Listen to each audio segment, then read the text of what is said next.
Hi, I'm Rick Kaler. Thanks for joining me. This year marks the 25th anniversary of writing a column for the Rapid City Journal. It's the same column that appears in the video format. I've seen a lot of editors and a lot of reporters come and go since my first column in April 1991. In fact, everyone who was in the newsroom at that time is gone, which makes me either an elder statesman or a dinosaur. Probably the latter. Journalism is really in my blood. My grandfather worked for 43 years for the Sioux Falls Argus-Leader, and my father graduated from the University of Missouri with a degree in journalism. I was editor of my high school paper when I was a sophomore, attended Boys State as a journalist, earned a Boy Scout merit badge in journalism, and was offered a scholarship in journalism.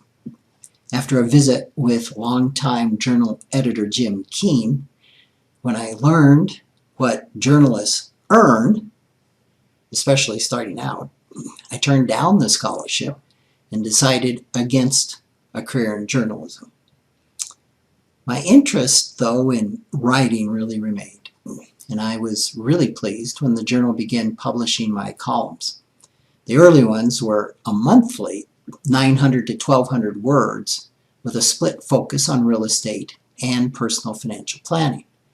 Eventually, the journal expanded the column to twice a month and then to once a week.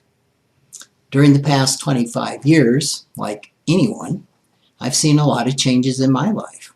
I'm married, had 2 children, earned a college degree and a master's in financial planning, shifted my career focus from real estate to financial planning, and built the largest fee-only financial planning firm in our 7-state region. I've co-authored 4 books, traveled the world, and have done a lot of inner growth. Producing this column has really been an integral part of my weekly routine during all those life events. I'm sometimes asked, how do you manage to run a business, speak nationally, teach a graduate course, and write a weekly column? Now, my response is that would be impossible without 2 things: technology and wonderfully talented and dedicated people who support and encourage me.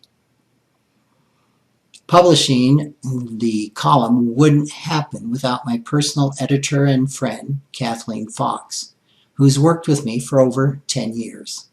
She was my co-author of Conscious Finance and edited 2 other books I co-authored with Drs. Ted and Brad Klontz. As Kathleen knows, my unique genius is not spelling, grammar, or sentence structure. She says that after working with me so long, she hears my voice in her head when she's rearranging my written words. Over the years, I've tried to inform readers about all aspects of personal finance. So it was a bit humbling when the column that received the most responses ever was one about exiling a cat named Venus to Texas. Most memorable comment was a note from the dean of the business school at South Dakota University, who said it was the best column I had ever written. Right from the heart, he said. Well, I had trouble even receiving that comment as a compliment.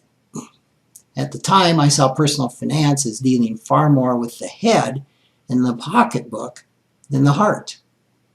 I envisioned my role as explaining some of the nuts and bolts of financial planning in understandable terms.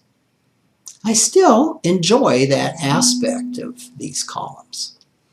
I've expanded over the years that knowledge base and my horizons to include what has become known as financial psychology or financial therapy. It wasn't even thought of in 1991. I've come to recognize that money has a powerful impact on every aspect of our lives. Writing about personal finance and financial wellness is incomplete if it only deals with the dollars. The heart has far more to do with finance than I ever imagined.